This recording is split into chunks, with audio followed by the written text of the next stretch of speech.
Hey YouTube, Jim here, coming back with another video. Today I want to do a video response for Scott over at Stukes Baseball Cards and Collectibles here on YouTube. He is celebrating surpassing 100 subscribers, and in fact at the time of this recording he is up to 147 subscribers.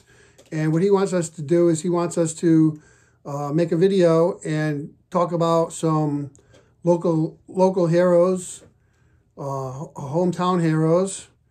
And so I got a few here that I picked out. But if you're not familiar with Stukes Baseball Cards and Curiosities, I will leave a link in the description. Really nice guy, always out there showing support in the community. So I really wanted to do this video to show some support for him and his channel. And he's got an amazing collection, really a lot of cool stuff. He shows postcards and game tickets, and he's got a lot of great stories, a lot of great cards, some rare stuff, and just a really nice channel, really good channel. And I think you would enjoy it. So check it out and see if you like it. Give him a sub. And all right, so I'm going to get started with my hometown heroes. So to me, the first card I'm going to show you is probably a player that most of you have never heard of before, and that is Boyce. And so Boyce, so where I live in Killingly, Connecticut, which is a very rural town in northeastern Connecticut. And Boyce is from this town. He graduated from Killingly High School in the class of 1970. He was a baseball, football, and basketball star. He had scholarships in both baseball for the University of Arkansas and football for Boston College, but he instead chose to sign with the New York Mets after they drafted him in the 20th round of the 1970 amateur draft. Probably not the best decision in the world, because he never made it past a part-time player. He did make it to the major leagues. He did actually spend 6 seasons in the major leagues with the Mets. But in those 6 seasons, he only played 410 games. He had 241 career hits, 10 career home runs, 77 runs batted in, and a .263 career batting average. So, like I said, the town that I live in is very rural, and for anybody to get drafted by a professional sports team, much less play professional sport, is saying something. So there's Boyce. Next up, I'm going to show Dunn. Dunn, he graduated from New London High School, which is about 35-40 minutes from where I live. And my son, he was very, very good at basketball, and he was fortunate enough to be on the varsity basketball team in high school for all 4 years of his high school time. And Killingly High School plays against New London High School twice a year. So we had the opportunity to watch Dunn play when he was in high school. He is 2 years older than my son, so when my son was a freshman and a sophomore, Chris was a junior and a senior in high school. And in fact, he scored his 1,000th career high school point against Killingly High School, and we happened to be on hand to watch that occasion. But everyone knew he was going to be a great player right off the bat.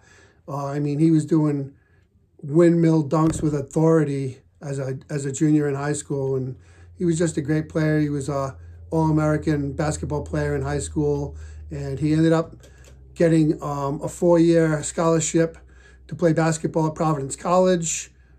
Played there, was very good, really good in college as well, and ended up getting drafted with the 5th pick in the 2016 NBA draft, first round with the 5th pick.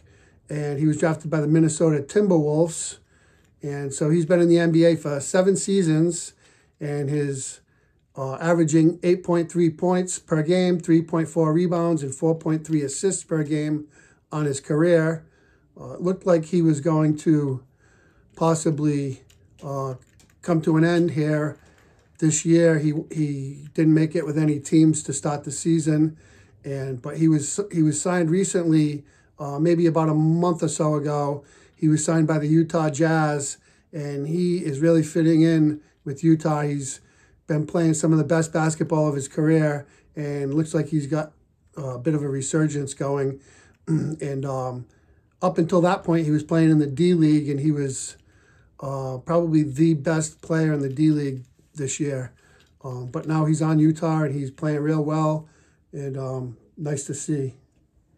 So there's Chris Dunn.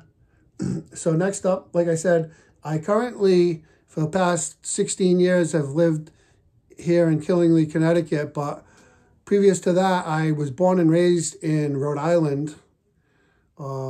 Lived my whole life up until the last 16 years. I lived in Rhode Island, and I, in fact, was born in Woonsocket, Rhode Island, and there are two Hall of Fame baseball players that were also born in Woonsocket, Rhode Island, and that would be Napoleon Lajoie and this gentleman, Gabby Hartnett. And so, of course, Gabby Hartnett was just a great catcher. He played 20 years in the Major League Baseball. 19 of them were with the Chicago Cubs. And he was born on December 20th, 1900 in Woonsocket, Rhode Island. He was the oldest of 14 children in his family. And he had a career total of 1,912 hits, 236 home runs, and a .297 career batting average with a 55.4 WAR. And he was inducted into the Major League Baseball Hall of Fame in 1955. So there's Gabby Hartnett, born in the same city as me. Next, I wanted to show Davey Lopes. Davey Lopes had a really nice Major League Baseball career, and he was born he grew up in Providence, Rhode Island, and he actually graduated from LaSalle Academy, which is the same school that my wife graduated from. And he was a 4-time All-Star, a 2-time World Series champion, once in 1981 with the Dodgers, and also in 2008 as a coach with the Philadelphia Phillies. 2-time National League stolen base leader, and he won a Gold Glove in 1978.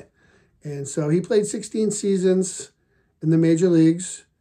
He had 1,671 hits, 155 home runs, 263 career batting average, and 557 career stolen bases for a 42.3 WAR. And even more importantly than his baseball career, he made a very large donation to the city of Providence, Rhode Island. And so his donation built a recreation center. It's called the Davey Lopes Recreation Center, and it's in South Providence, Rhode Island. And so like most cities, Providence has good and bad areas, and South Providence is about the toughest area of Providence. A lot of poverty, a lot of single parent homes, a lot of gangs and drugs and things of that nature. And what a great benefit to the community, the Davey Lopes Recreation Center, that was made possible through the donation of Davey Lopes. And there's an Olympic-sized pool there.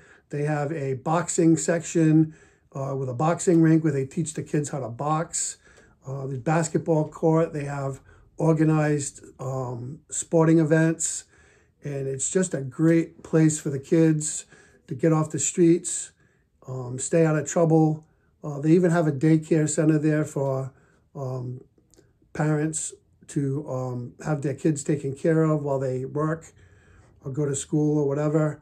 And just a really fantastic thing and a fantastic place. And wouldn't be there if not for Davey Lopes. So last but not least, I'm going to talk about Mark Van Egen. And so Mark Van Egen grew up in Cranston, Rhode Island, which is the next town over from where I grew up. Of course, Mark Van Egen was older than me, but he was a very, very good football player. And he played 10 seasons in the National Football League. 8 of them were with the Oakland Raiders, and his final 2 seasons of his career were with the New England Patriots. And he had career totals of 6,651 rushing yards, and he also had 174 receptions for 1,583 yards, and also had 42 career touchdowns. And Mark Van Egen was a 2-time Super Bowl champion with the Oakland Raiders, once in 1977 and once in 1981. And I had the wonderful opportunity of meeting Mark Van Egen. I actually worked for him at his house. I did a very large HVAC repair at his house. And the man is truly a gentleman. He is a very, very nice man, very thoughtful and considerate. I really enjoyed my interactions with him, and just a great guy. So that's all I got. Go check out Stukes Baseball Cards and Curiosities. I appreciate everyone watching. Talk to you all soon.